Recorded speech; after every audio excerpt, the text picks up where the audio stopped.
Hello and welcome to the fourth lecture of C Programming, Hello World. In this lecture, we're going to be going over some of the details of the C programming language and compile our first program.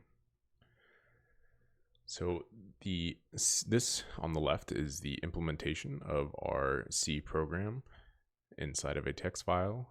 And on the right is the output after compilation, which you can see here. It says Hello World. This is going to be the entry point of our understanding of C programming. So this may look a little foreign to you now, but we will get used to it, and we should have a better understanding of what it means and what each of these symbols mean by the end of this lecture. So let's go ahead and unpack each of the lines inside of the Hello World program. We'll give a detailed view of what each line is doing. So the first line is pound include stdio. Now, the first step in making a program is, in a C program, is the preprocessor. So to create a program, there's something called a compiler, and a compiler's first job is to preprocess a file. And one of the things that the preprocessor does is it looks for particular keywords to replace with other text or other things that you've defined. Now, in this particular case, the include directive tells the C preprocessor to insert the contents of another file at this particular location. So in this case, the stdio.h file, that all the content inside of there will be dumped into the top of our file. So the reason why is because typically when you want to use a function, you need to be able to have it declared somewhere. So that way your program knows how to use it. So the second part, we're going to go into what exactly is a function. A very high level overview of what it is. So the second line is actually considered a function definition. And this is our own function definition. So we have something that says int main and a open and close parenthesis. So a function is a reusable block of code. It can be invoked from another portion of the code. So a function has three parts: a return value, which is here, our int, a name, which is main, and some parameters. And we see an example here. So we have an int, which stands for integer. Our name of our function is main. And in this particular case, we have some parameters, which is an int, and the name of those parameter or of this parameter is param. So our third line is actually calling a function that we did not define. But if you recall from 2 slides ago, the stdio.h file contained a definition for this function. So that is why it's important to include that file.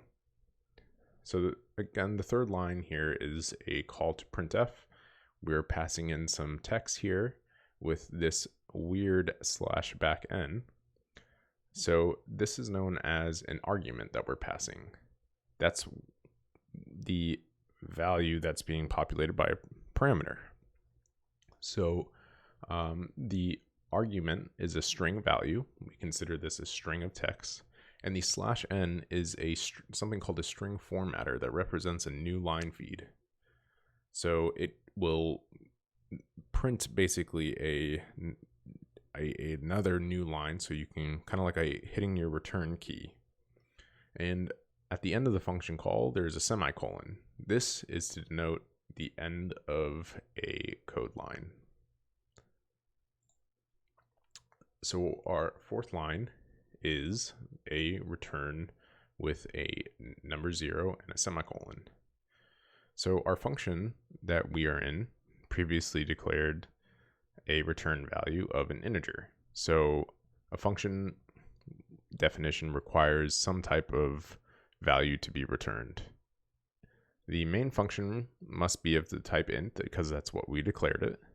So we must return a value at the end of this function, like I said before. So what we do is we return 0.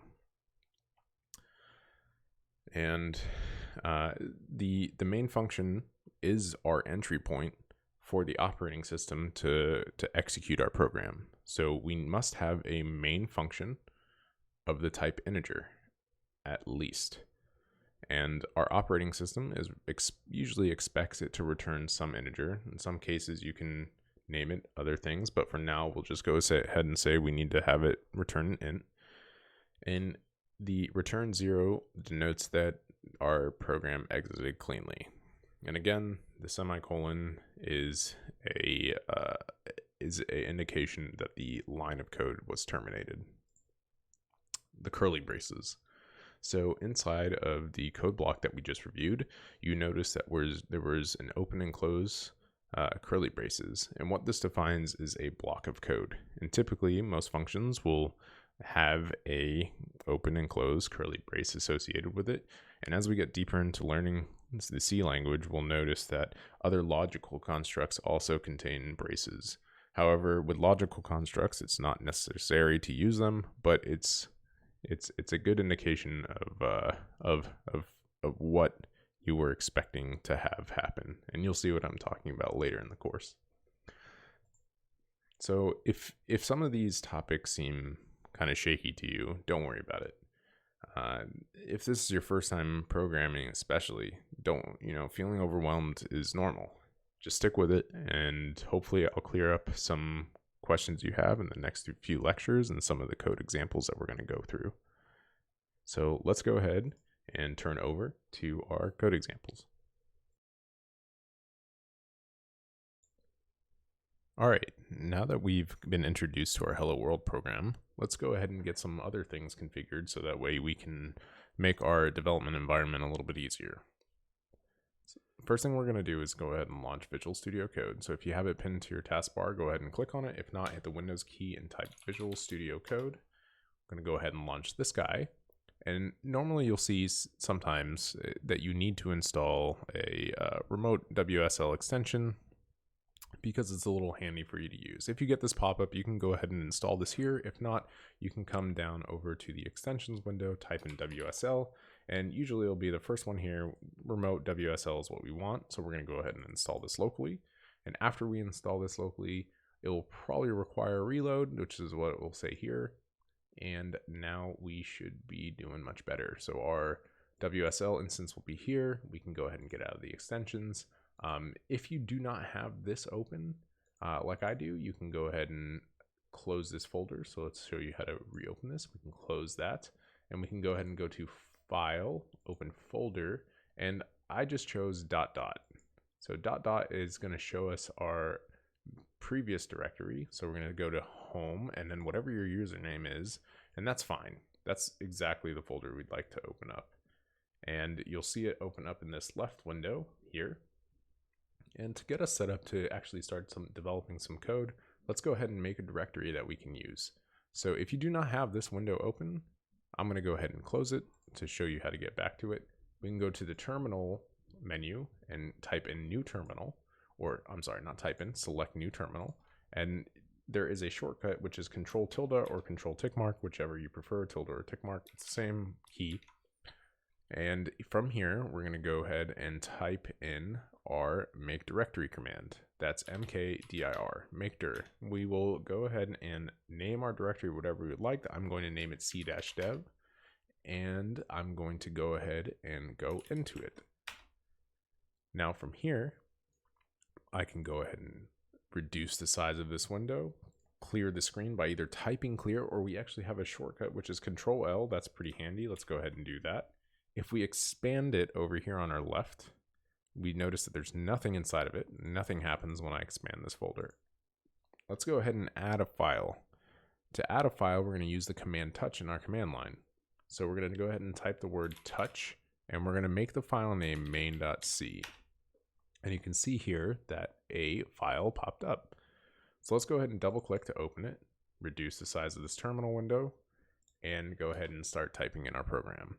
So you can reread the slides for the actual text for the program, or you can follow along, whatever you'd prefer. So the first thing that we need is pound include stdio.h int main, and we need a return statement. So the line that goes in between the function definition here and the actual return statement here and the curly braces will be our printf statement. And this will display our text on the command line. Let's go ahead and add an exclamation point, maybe capitalize that H. We're going to go ahead and add a semicolon at the end to tell the compiler that the line terminates here. And let's go ahead and clear our screen by hitting Control L. And we're going to use a program called GCC. GCC is a C compiler that we can use to compile our program above. What that's going to do is it's going to create our actual program that we can run. So let's go ahead and expand this window. Boom. And now type in GCC main.c, enter. And you can see over here that a new file a.out was created. And if we go ahead and type ls for list, we actually see that file here. So if we type /a and then hit our tab key, it will autocomplete for us the name of this executable, which is by default a.out. Let's go ahead and run that program, and we see it says hello world. Perfect. That's exactly what we wanted. This is our program. Congratulations, you just compiled and wrote your first C program. Now, we're going to go into a little bit more detail about how a program is compiled in later sections, but I'd like to do a little bit of blackboard or whiteboarding with you to show you a little, I guess, some diagrams for you to digest and maybe make some sense of the compilation and code development cycles.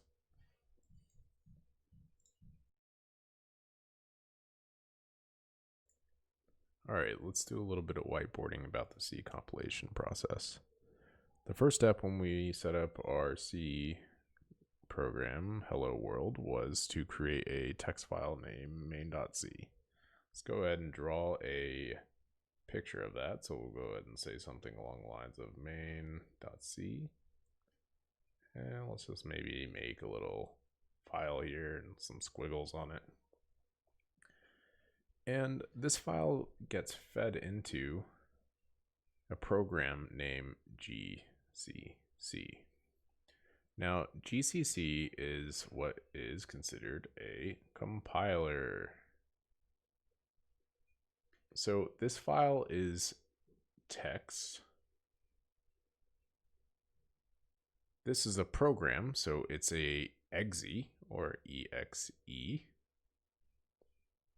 And we're feeding our text file into a executable. And this executable will take this text file and bundle it up and create a new exe. And that exe is going to be named by default a.out. So within GCC, there's several subprocesses that we'll go over at a later time. But for now, this is a very general overview of what we just accomplished. We have our text file here. We fed it into GCC. GCC then read the text file, did some magical stuff inside of here, and produced our a.out file, which then wrote hello world on our terminal. So that's the basic overview of what just occurred there. Hopefully there's not too much confusion. I'll go ahead and make sure that this whiteboard is packaged up with the video content in this course. Thanks, and I hope to see you in the next lecture.